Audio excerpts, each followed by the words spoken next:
الصبح بدا من طلعته والليل دجا من وفرته فأقر سلا فضلا وعلا أهدى السبلا بدلالته الله رب اشرح لي صدري ويسر لي أمري واحلل عقدة من لساني يفقهوا قولي. بسم اللہ الرحمن الرحیم. اگر ہم سن 8 ہجری پہ آ جائیں، اس دوران صلح حدیبیہ بھی ہوتی ہے، انشاءاللہ ہم ان کو کریں گے.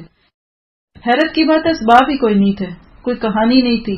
سن 6 ہجری میں جب مسلمان عمرے کی نیت سے پہنچتے ہیں، جس کو تاریخ میں صلح حدیبیہ کے نام سے ہم جانتے ہیں، عین مکہ پہنچنے کے قریب لوگوں نے روک لیا، کہا نہیں کر سکتے آپ عمرہ، واپس جائیں. اتنی ون سائیڈڈ وہاں صلح نامہ ہوا، جس کو ٹریٹی آف حدیبیہ کے نام سے آپ پڑھ سکتے ہیں، جا کے کتابوں میں بھی دیکھیے کہ حضرت عمر بول اٹھے، اللہ کے نبی کیا ہو گیا آپ کو، آپ کیوں اتنا دب رہے ہیں، کیا آپ سچے نبی نہیں؟ ہاں ہوں. اللہ کے نبی کیا ہم حق پہ نہیں؟ ہاں. پھر آپ کیوں ان کی ایسی باتیں مان رہے ہیں؟ کہا عمر چپ کرو، عمر میں جانتا ہوں. اور وہاں سے ان کی ون سائیڈڈ باتیں مان کے ظاہر یہ پہلا اور آخری موقع ہے کہ اللہ کے نبی صحابہ کرام کو کچھ کہیں اور وہ نہ کریں. آپ نے کہا کہ احرام کھول دو، ہدی کے جانور یہیں ذبح ہوں گے. اٹھے نہیں اپنی جگہ سے. واحد موقع اتنا آپ کے اوپر، جس کو آج کی زبان میں کہیں کہ آپ ڈپریس ہوئے ہوں گے کہ میں ان کو کہہ رہا ہوں اور یہ نہیں کر رہے. آپ اندر حجرے میں آگے اپنی بیوی کے پاس، ام سلمہ تھی.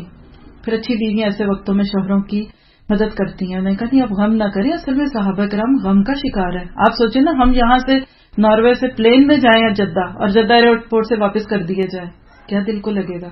اور وہ تو اونٹوں اور گھوڑوں پہ اور پیدل گئے تھے. کا صدمے کا اثر ہے اللہ کے نبی، وہ آپ کی بات سنتے ہیں. آپ ایسا کریں، جا کے اپنا احرام کھول دیں تو آپ دیکھیے گا پھر کیا ہوتا ہے. کہا اچھا. آپ نے بیوی سے مشورہ لیا اور مانا. اچھے مرد مشورہ کرتے بھی ہیں اور لیتے بھی ہیں اور مانتے بھی ہیں، اسی طرح اچھی بیویاں بھی. خیر آپ باہر گئے، آپ نے اپنا احرام کھولا، بس آپ کو یہ عمل کرتا دیکھ کے پھر صحابہ نہ پیچھے ہٹے. ایسے لگ رہا تھا ایک دوسرے کے بال کاٹتے کاٹتے گردنیں کاٹ دیں گے. سب نے اس حکم پہ عمل کیا، اپنے جانور کاٹے اور ٹوٹے ہوئے دلوں سے واپسی کا راستہ ہے. اور ابھی باہر مدینہ نہیں آیا کہ انا فتحنا لک فتحا مبینا، سورۃ فتح نازل ہو گئی کہ ہم نے آپ کو فتح مبین دے دی. صلح حدیبیہ اصل میں فتح حدیبیہ تھی. کیسے؟ کسی کی ایک شرط پہ عمل نہ کرنے کی وجہ سے مکہ والوں نے غدر کیا، دھوکہ دیا، جنگ کر لی جو کہ نہیں کرنی تھی. اور سن 8 ہجری 7 ہجری کے واقعات میں 2 معروف واقعہ ذہن میں رکھ لیجئے کہ ساتھ میں ایک تو آپ نے آ کے سب کو دعوتی خط دیے. جنگوں کا سلسلہ ختم، کیونکہ حدیبیہ میں ایک شرط لکھ دی گئی تھی کہ 10 سال تک مکہ والوں سے کوئی جنگ نہیں ہوگی. ہم ہوتے کہتے چلو چھٹیاں مل گئی، 10 سال کی اب کوئی کام نہیں. کام ایک ہی دن نہیں ہوگا جس دن قبر میں ہوں گے. نم کا نومت العروس، سو جاؤ جیسے دلہن سوتی ہے. ایک مومن ساری زندگی کام کرتا ہے.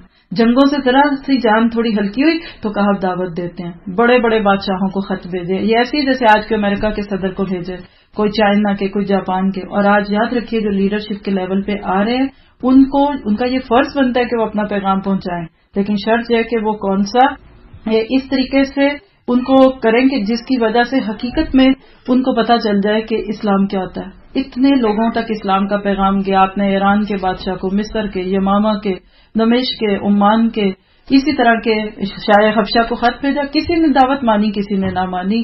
حتیٰ کہ پھر 7 ہجری کو آپ عمرۃ القضاء کے لیے واپس گئے عمرہ مکہ میں. کافروں پہ اتنا روح طاری ہوا کہ مکہ خالی کر کے پہاڑوں میں چھپ گئے.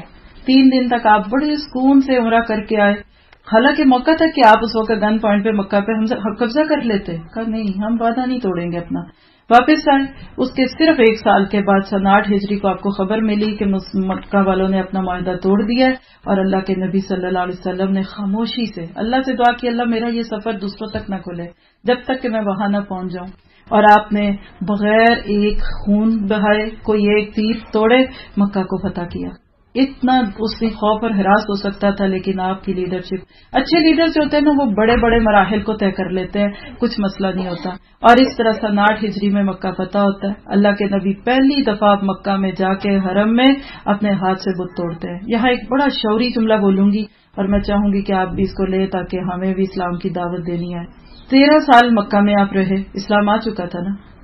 8 سال اب یہ مدینہ کے بھی لگا لیں، کتنے سال ہو گئے؟ 21 سال. اور حرم کے اندر بت پڑے میں کسی کو نہیں چھیڑا آپ نے. آپ اپنی عبادت کرتے تھے، ان کو چھیڑتے نہیں، کیونکہ ان کو چھیڑنا خودکشی کے برابر تھا.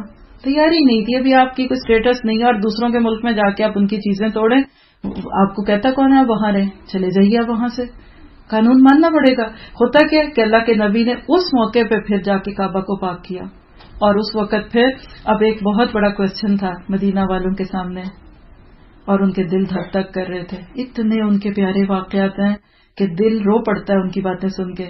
کہنے لگے اب تو مکہ فتح ہو گیا، آئے تو اس لیے تھے نا کہ مکہ والے نہیں رکھ رہے، اب تو یہ ادھر ہی رہیں گے۔ آپ انصار کی یہ بات جان گئے، پھر آپ نے ان کو جمع کیا اور کہا میرا جینا بھی انصار کے ساتھ ہے، میرا مرنا بھی انصار کے ساتھ ہے۔ تقریباً 19 دن، کچھ روایات میں 13 کچھ فرق کے کرتے آپ واپس مکہ سے مدینہ آ گئے۔ پھر آپ نے مدینہ میں رہ کر وہاں کے جو کام تھے ان کو دیکھے۔ سن 9 ہجری میں غزوہ تبوک ہوا۔ یہ ایسے ہی ہے جس کو میں بڑی شعور سے اگر کہوں کہ دنیا کا سب سے چھوٹا مسلمان ملک اس وقت کی سب سے بڑی سپر پاور سے جا کے لڑے۔ خبر مل گئی کہ یہ ہرقل جو ہے یہ سب اپنی تیاریاں کر رہے ہیں، فوجیں جمع کر رہے ہیں سرحدوں پہ مسلمانوں کے خلاف۔ کہا اچھا وہ بعد میں آئے گا، ہم چلتے ہیں۔ ٹوٹی بھی تلواریں، جیش الاسرا کہتے ہیں۔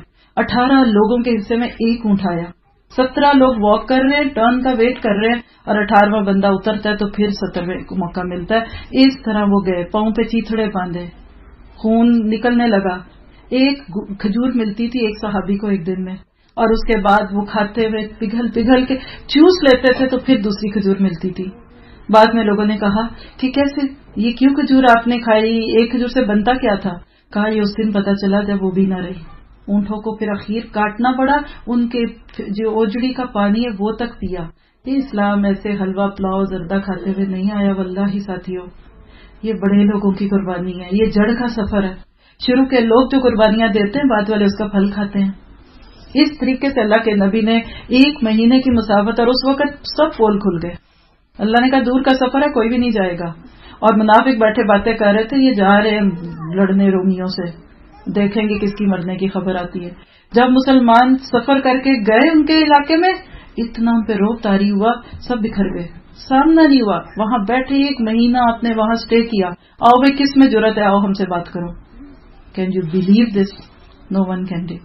اور آخر مسلمان وہاں سے فتح یاب ہے، سب کے دلوں پہ روب آ گیا۔ اب اسلام مکہ مدینہ حجاز سے ہوتے ہوئے تبوک اور ملک شام تک پہنچ رہا ہے۔ اب واپس آتے ہیں، یہ سن 9 ہجری تھا، اور اس کے بعد پھر آخری سال جو سن 10 ہجری ہے کہ جس میں پھر نبی صلی اللہ علیہ وسلم، اسی کے دوران پھر مکہ میں حج کا معاملہ ہوا، مسلمان حضرت ابو بکر صدیق اور حضرت علی کے ساتھ حج کیا۔ اب مکہ میں منع کیا گیا کہ اس سال کے بعد 4 ماہ کا انتظار کر لو، اب کوئی کافر نہیں آ سکتا یہاں، اور سورۃ توبہ کے آغاز میں اس کی ساری ڈیٹیل ہے۔ تو یہاں پہ پھر اللہ کے نبی صلی اللہ علیہ وسلم کا وہ دور شروع ہو گیا کہ ایسے لگتا ہے کہ وہ سورت نازل ہو گئی کہ اذا جاء نصر اللہ والفتح ورأیت الناس يدخلون فی دین اللہ افواجا فسبح بحمد ربک واستغفر انہ کان توابا۔ جب اللہ کی مدد آ جائے اور فتح ہو جائے تو پھر تم دیکھو کہ لوگ کیسے اسلام میں جوک در جوک آتے ہیں۔ یہ صورت تو اچھی تھی، خوشی کی بات تھی، لیکن ابو بکر صدیق رونے لگے۔ لوگوں نے کہا ابو بکر یہ رونے والی بات ہے، یہ تو خوشی کی بات ہے کہ اسلام غالب ہو گیا۔ کہا نہیں، ہر عروج کے بعد زوال ہے، اصل میں اب یہ نبی صلی اللہ علیہ وسلم کی وفات کی خبر ہے، کیونکہ ہر لیڈر کا ایک کام ہوتا ہے، اور جب وہ کام کر لیتا ہے تو اللہ تعالیٰ اس کو وہاں سے لے جاتا ہے، چاہے دنیا سے لے جائے یا اس جگہ سے لے جائے۔ جنہوں نے فائدہ اٹھانا ہوتا ہے وہ اٹھا لیتے ہیں، باقی ہاتھ ملتے رہ جاتے ہیں۔ اللہ کے نبی صلی اللہ علیہ وسلم کچھ دن بیمار رہے، اور وہ ربیع الاول کا ہی مہینہ تھا، 12 ربیع الاول تھی، جس دن اللہ کے نبی صلی اللہ علیہ وسلم نے اپنی جان آفرین کو سپرد کی۔ آپ کی بیماری کے دن پڑھ لیجئے، آپ ان کی زندگی کو دیکھ کے آخری وقت پہ کام کیا کیے۔ انشاءاللہ ایک سیشن صرف آپ کو اس پہ دوں گی کہ اللہ کے نبی نے اپنی بیماری کے دنوں میں کیا کام کیے۔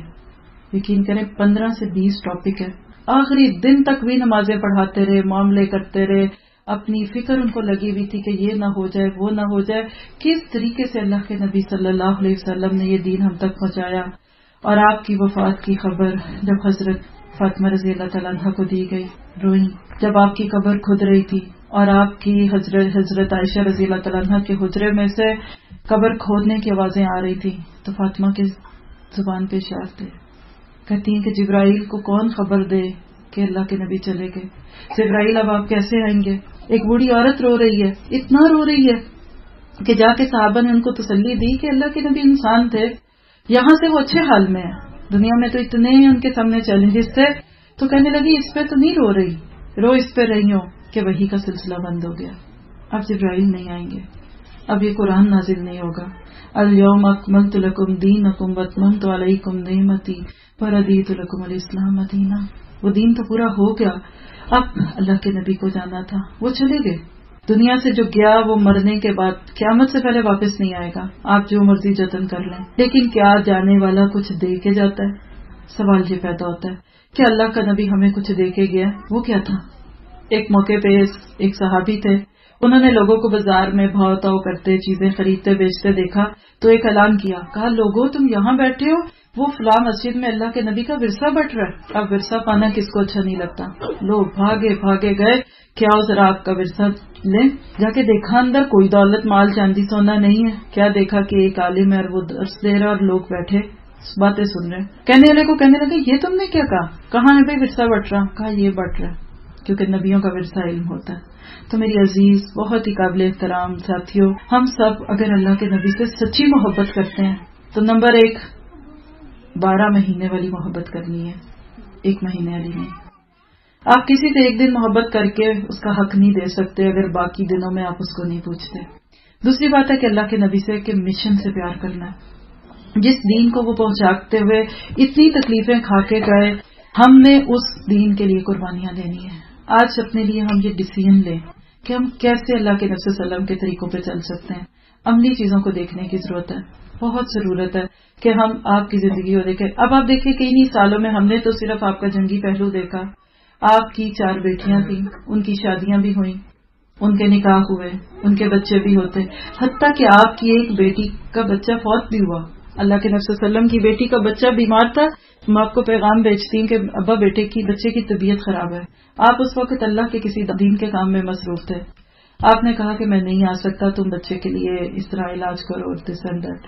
پھر تھوڑی دیر گزری اور پتہ چلا کہ اب تو بچہ فوت ہو گیا. پھر اللہ کے نبی وہاں گئے اور کہا ان للہ ما خزا ولہ ما آتا وکل شیء عنده باجل مسمى فلتصبر ولتحتسب. سب کچھ اللہ کا ہے جو اس نے لیا اور جو بھی ہے. ہر چیز ایک خاص وقت تک کے لیے ہمیں ملتی ہے، لہٰذا اللہ کے فیصلے پہ صبر کرو اور اس پہ اجر کی امید رکھو. کیا آج ہمارے غم ایسے ہیں؟ ہماری زندگی میں کوئی ایک خدا نخواستہ غم آ جائے، کوئی بیماری آ جائے، پھر کدھر جاتی ہیں ہماری حالتیں؟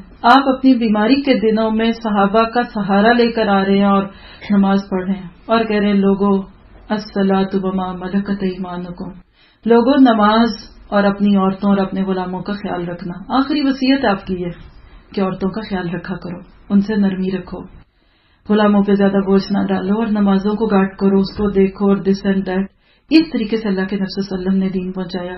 آج ہماری خوشیاں کیسی ہیں؟ غم کو تو ایک طرف کرتے ہیں، آئیے خوشی کی بات کر لیں.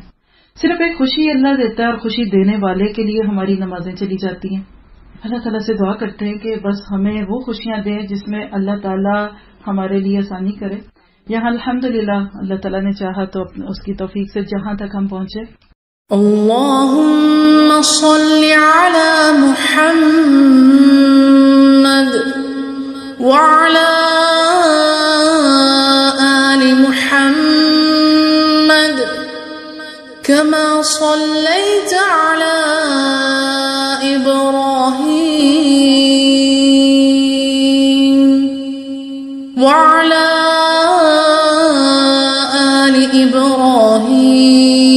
إبراهيم إنك حميد مجيد. اللهم بارك على محمد وعلى آل محمد كما باركت على إبراهيم وعلى